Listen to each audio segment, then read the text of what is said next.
Well, thank you. It really is an honor and a pleasure to be here. I am an engineer by trade, so it's going to the talk will be kind of slanted towards the tech side. So if I go too deep or too high up, just let me know on that side.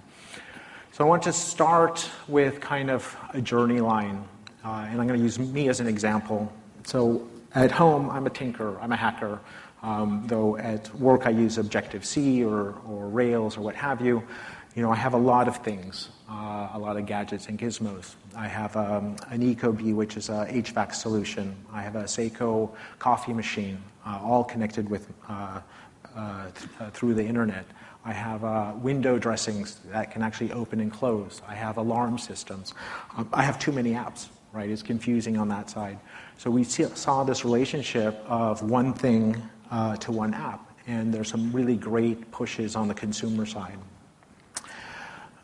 So that's kind of interesting, but now I'm kind of bloated on all these, zillion apps and pieces. What we're trying to see now is we see things like via open APIs, application programming interfaces, how these things actually start interacting with other things. The classic simple event processing, if this, then that, is starting to take shape. Philips Hue is a great example in how they expose their APIs, and the Apple Siri bridge actually connected. So I can actually say, hey Siri, set chill factor, and lights go down. I just tried that over the weekend and also connected that to the Hunter Douglas type of window dressings and the alarm system. I kind of forgot that there's something of universal time, and Slayer was blasting at midnight. So I have a very patient wife on that front. But the spirit and intent here is when you start seeing kind of many things to many apps, the relationship and the explosion is not just the number of things, it's the rate at which things actually populate on data transport. Okay, so that's a good start. But now when you start thinking about enterprise-grade state, consumer stuff is interesting for sure. If you get more into industrial or service provider or classic enterprise type of IoT, we're seeing this pattern of what I call a many-to-many-to-many type of relationship. So there are many things or devices connected to services via microservices to applications. And that level of sophistication is non-trivial. So how do we handle that? How can we deal with that? So I'm going to introduce two words, and the first is what's known as data tetration. And it's a little mathy, so bear with me.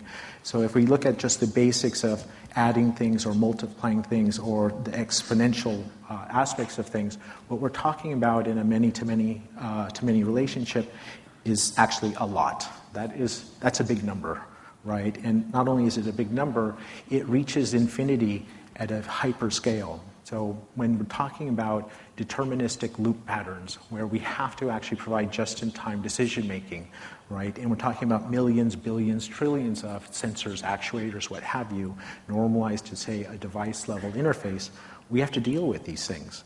So when we look at shaping networks or shaping traffic or data pumps, how we actually handle this via standards, but also some core capabilities all the way down through all layers is super important. The next thing is really, data, what I'm going to introduce is data attestation. So is that thing really that thing? So when you're talking about true security in a nuclear submarine or a power plant, right, you kind of want to make sure that that thing is actually that thing and you can interface with that thing properly, right? I don't want my HVAC system to talk to payroll, right, as noted in the last hack from Target. Right, is a great example on why data attestation or device identity is super important. And this is pervasive through every single layer that we need to follow through on.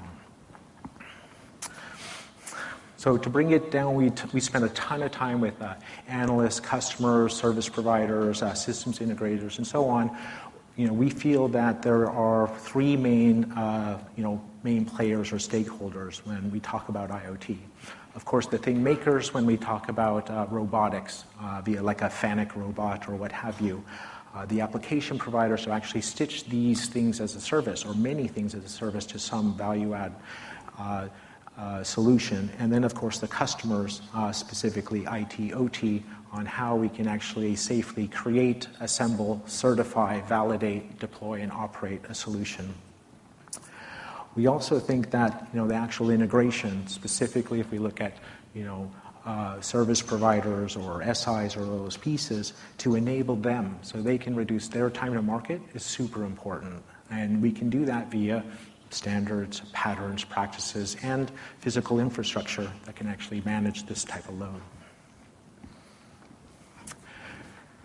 So by way of example, I always like the industrial internet because, well, A, it's cool. There's tons of really awesome smart machines. And typical factory floor is, in the thousands, right? And we're talking about a situation where even 1 second of downtime will cost about $1,000, right? So save time and money at hyperscale, right? The other kind of solutions that we're hearing is, how can we actually leverage and exploit the existing resources for new market demands? Because markets change. How do we interop with those pieces? And how can we do that in a way that does not impact the status quo, right? Shift 3 wants to make sure that the systems keep running so Shift 1 can actually morph and move things on. But once we kind of peel the onion a little bit, there's a bunch of different systems, right? So we can have a standard PLC in a robot, and how these machines are actually interacting with other machines through data transport at hyperscale for real-time or near real-time solutions becomes very interesting. And how can we expose that is, given the guidelines of how we can assure that this machine is truly this machine via data attestation, and how can we handle the hypergrowth of data through tetration. So, when I saw Mo's slides, for sure, there's contemporary views on all the various layers of IoT. We here at Cisco think it's the same thing, right? We have a layer of connection, of device management, how these devices actually interop with data transport, how can we expose this through a rich set of APIs, toolkits, what have you, how we can actually provide the right level of off-premise public or private type of integration, and how ultimately we can handle this eventing or analytics or automation, be it real-time, deterministic, or historian second-order derivative for trending or what have you. The patterns remain the same. But I would posit that security can't just be an afterthought. Security must happen all the way down to the device layer. So as you're spanning between a device or an edge of the network fog node or an off-premise public container like an AWS or a soft layer, what have you, we can't just assume that it's just working on all sides. So the supply chain and looking truly on how these things interop is super, super interesting. Okay, so as a developer, I want to spend just a little time on how we're seeing patterns and practices. So as we're looking at these collections of things, right? Things could be sensors, actuators, what have you, some logic to that. These domain specialists, they have quite an opinion on how these things should work. So I'm talking more than just an Intel Curie or an Adreno board, right, in a shop. I'm talking about large-scale mass enterprise type of solutions. We're talking about turbines or engines or PLCs that really kind of map, towards some business type of solution. How we stitch these things together, super, super interesting, right? So as an example, if we have FANUC creating a machine as a service and how that can interface with, say, Honeywell as an HVAC as a service, or Cisco as a video as a service to look at infrared anomaly detection so we can actually save time and money, super, super important. How those things interop with other things in a premises agnostic manner. If I'm in the city of Berlin underneath a sidewalk as far as a container of compute capability, or I'm in Singapore on some OpenStack derivative cloud infrastructure type of player, it should be agnostic to the developer. The developer shouldn't have to worry about those nuances and those pieces. What they really should be cared about is their customer base. How can they actually create an application solution that actually provides some value to their customers? And that value could be inside a machine, It could be inside a factory floor. It could be some central operations that's remote, either near premise or off premise, what have you. How those things interop at hyperscale, at the scale of tetration, and to provide the security, the underpinnings, or the ingredients for certifications like PCI SOC 2 or HITRUST or HIPAA or what have you is super, super important. So what we see as far as patterns and capabilities, edge at the network node via fog nodes or what have you, how that interfaces with device in a real-time deterministic type of capability, the data pathway on how these things can actually talk with each other, right, at hyperscale, and ultimately a collection of APIs and toolkits to reduce the time to market for the developer, super, super important. How we can actually enable this said solution for any type of eventing, analytics, automation, be it very simple constraint satisfaction for operations research-based solutions, or energy trading, non-linear type of optimization, or some type of airline allocation, a quadratic type of formula. These are all kind of nuances that our service providers or systems integrators can actually solve. The challenge here from at least providing that attestation and tetration is via patterns and practices and truly enabling the developer. And that is with application programming interfaces. It is all about the APIs. I'm a huge fan of that. And if we look at the notion of microservices, which is really service-oriented architecture, developer operations, a Google kind of coined term, and the nice dash of methodologies, even from test-driven to activity-driven or what have you, is kind of the key fundamental ingredients, right? And we're here to actually show that. So enough about me talking. I want to introduce two colleagues. They're both engineers, and they're actually going to go deeper and actually show the capabilities. So please welcome Angela Yu and Amanda Whaley.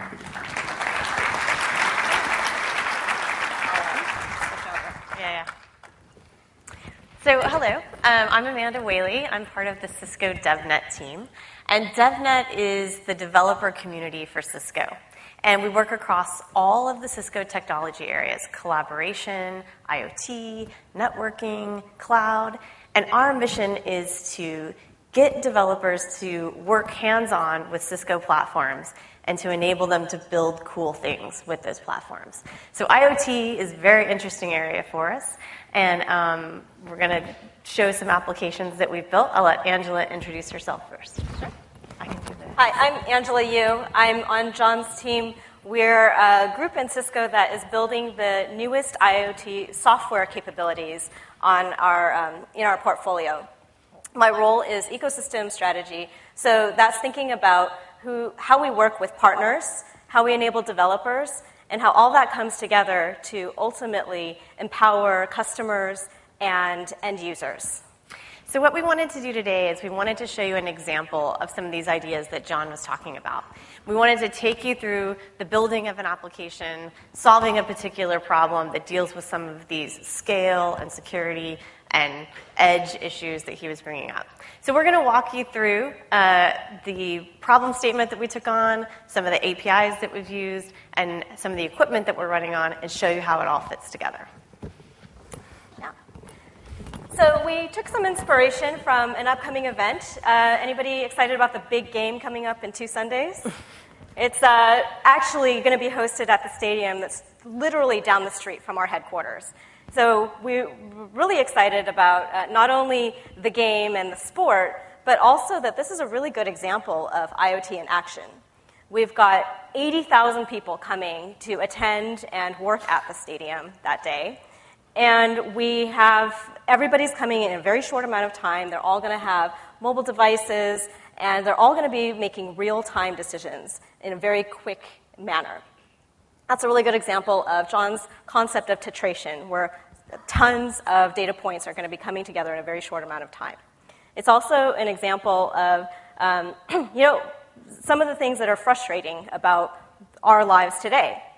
While everyone is focused on the players and the sport, we are actually going to be thinking about how can we make the experiences of the spectators and the employees better.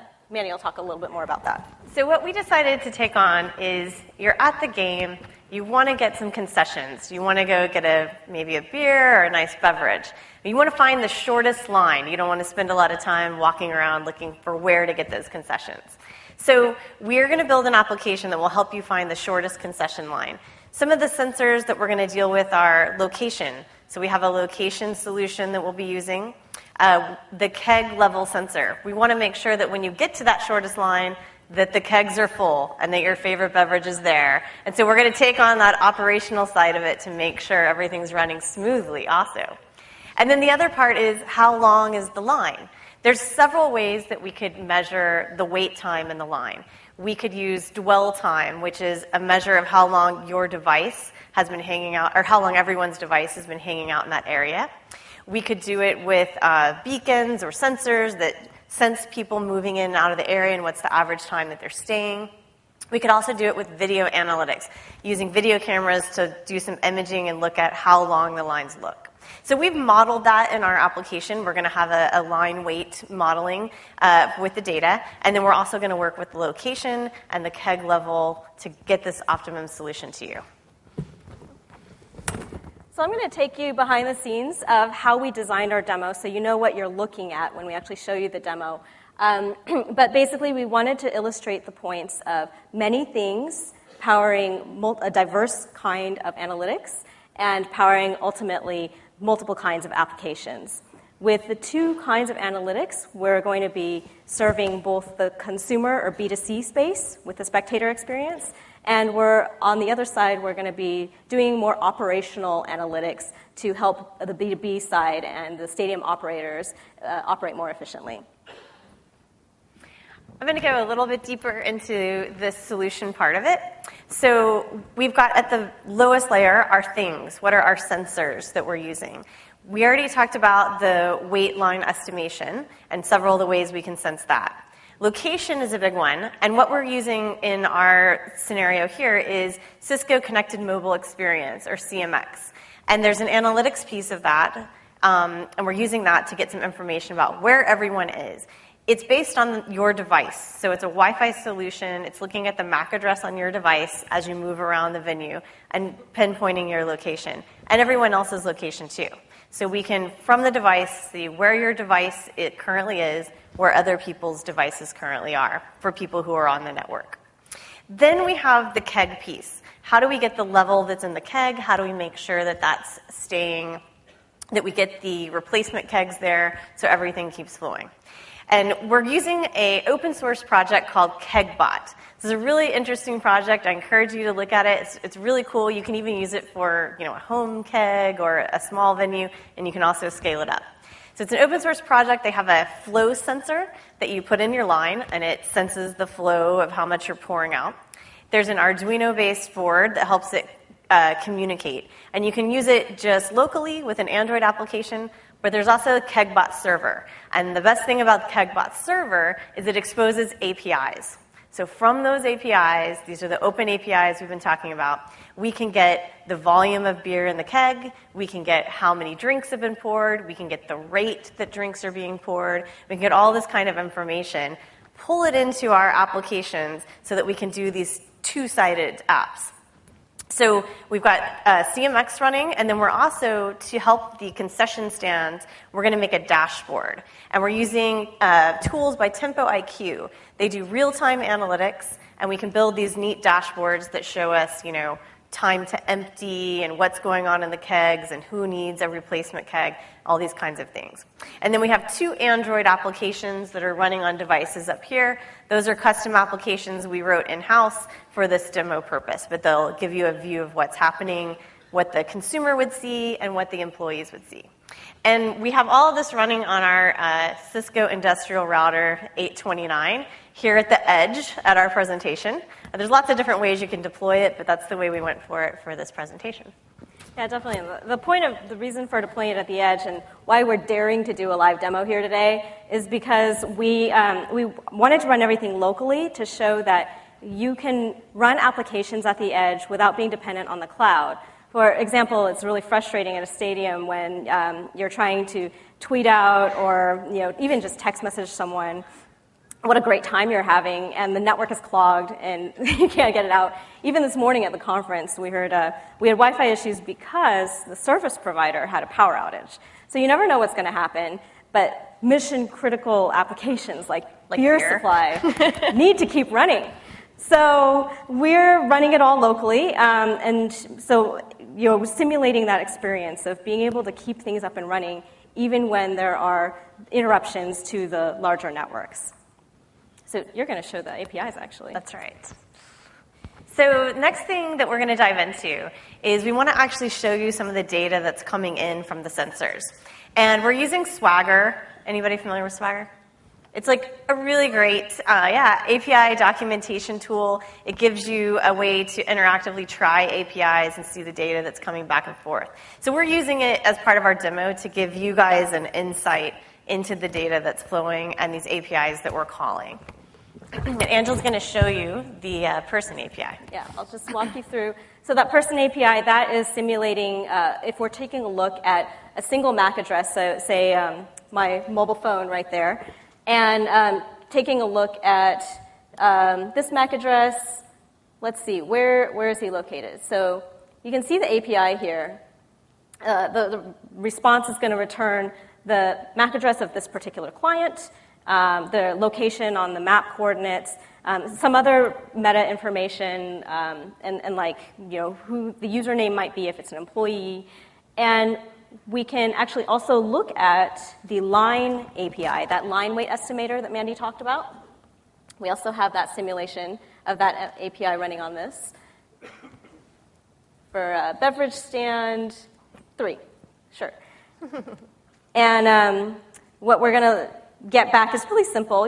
We're just coding up a demo here. So we're just saying beverage stand 3, second parameter that gets returned is the wait time.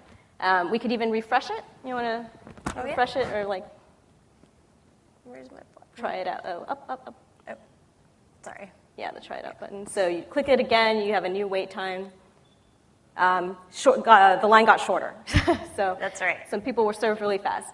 So if we take those two pieces of information, just those two API calls, we can actually feed them into an Android app. Or the Android app is actually going to call the router API, and we're going to pull up this phone right here. Which one is that? Oh, dear. It's the phone, the one that says. There we go. Yeah, and you can full screen that. Takes it a minute to, there we go. All right. So you can see this is where my phone is, and is like walking around on the outside, and he wants to figure out where's the shortest line. So I know I'm going to go left instead of right when I go in, because left means only a 2-minute wait to get to beer. So that's exposing all the beverage stand wait times that are updating constantly as they're observing the line. All right. So next, I'm going to show you the other side of the application. So we solved the problem of getting the person to the shortest line, right? You look at your phone, you know which station to go to. Now when you get there, you want there to be beer, right? So the other side is the concession stand operation. And this is where the KegBot APIs come in. So Angela's showing you the Keg API endpoint. And some of the data that we get back from that is the volume remaining, the volume that's in the keg, and then down below there's an array of the drinks that have been poured. And that array of drinks is interesting because it helps us calculate a rate of how quickly the kegs are emptying. So we're going to be pulling all of that data in, and we have these dashboards. This is a dashboard for the overall concession management. They can see each one of the concession stands and see what's the time to empty. So that's what we're looking for, is how close are we to a concession stand being out of beer. We also have the average wait time that's showing us what's the average wait time in all of our queues. And we have a wait status. If that's getting high, if it's creeping up over 10 minutes, we get warnings and alerts. And if our time to empty gets below 5 minutes in any of the stands, then we start to get alerts like there's a supply problem. So this is great. I'd like to show you a little peek behind the scenes to show you the data that's flowing in. So this is showing us a view of the events and the data that's flowing into Tempo IQ. You can see the total events ingested. You can see the event stream. Here's the data we just looked at in the JSON from the API. We can see it streaming in to the Tempo IQ product. Now, the other view that we have is if you're working at a specific concession stand, you need more detail. And this is the stand 1 detail. So here you can see each keg. We have 8 kegs at this station. And we can see the time to empty for each one of those kegs.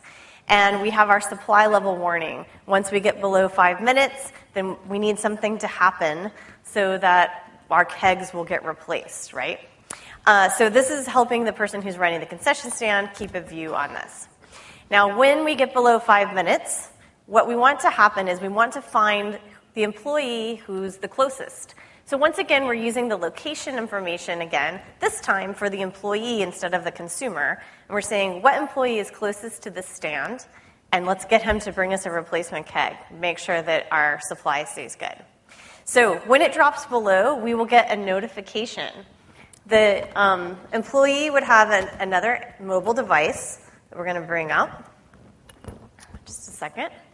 So he's looking at his device, hanging out, and he gets a notification that says, whoa, let's see.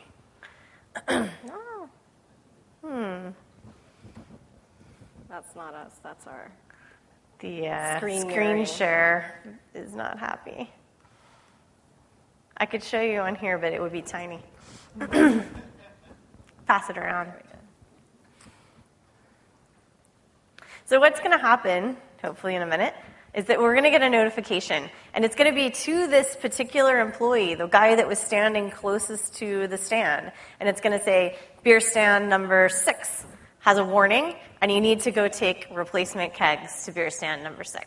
So now we've closed the whole loop, right? We've solved the consumer problem, we've got our operational app, and we're bringing all of this together.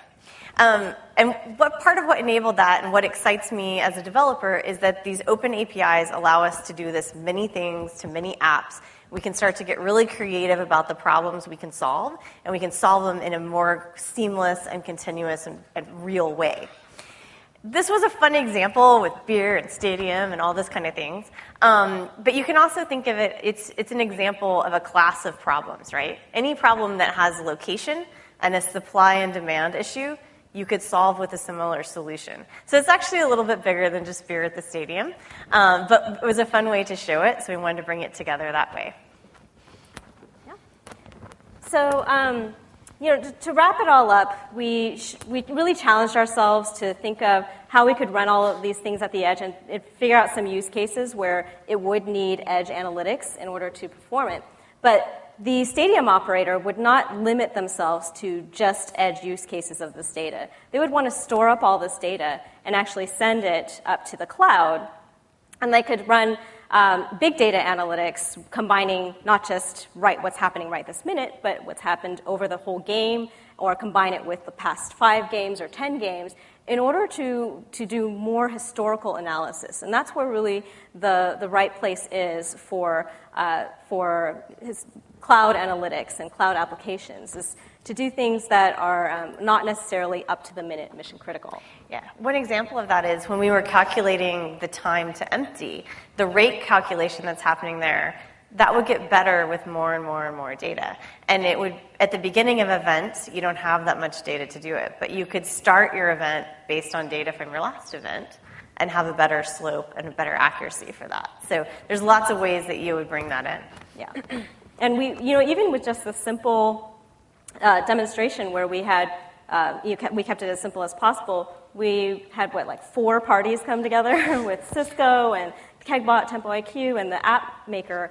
And it's already got 4 in there. I think Mock Nation said that enterprise IoT deployments typically have 7.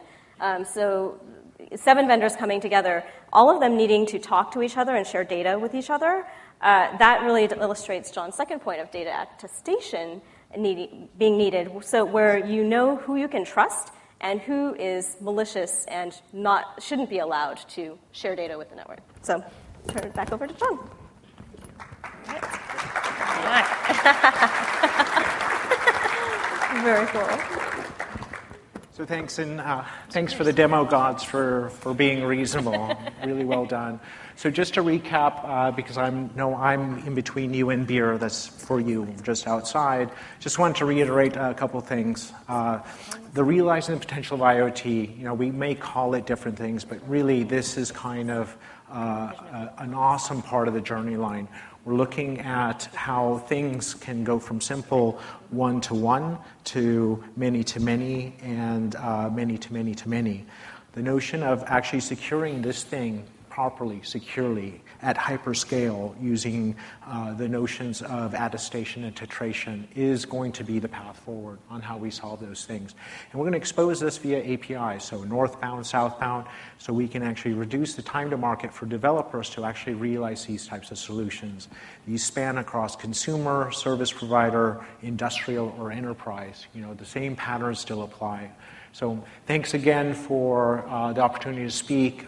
We will be around if you need to talk to us. There is our information. Thank you.